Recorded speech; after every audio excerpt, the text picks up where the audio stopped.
How to quickly disable Gmail notifications on your iPhone, guys. Let's go. Here I am in the account where I want to disable notifications. If you have more than one account in your Gmail app, you can tap your profile picture, the accounts will be shown, and you tap the one for which you want to disable notifications, okay? So for example, I'll choose this one here. Now what do? Tap these three bars here in the top left corner, scroll down, you can go all the way to the bottom and go to Settings. Tap on Settings here, it's really simple to disable it.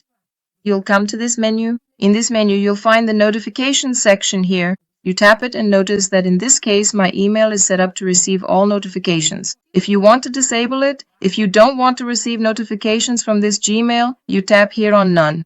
You can tap this option. Did you tap this option? You can tap Done here. And I just disabled Gmail notifications on the iPhone, so I won't receive notifications from this account.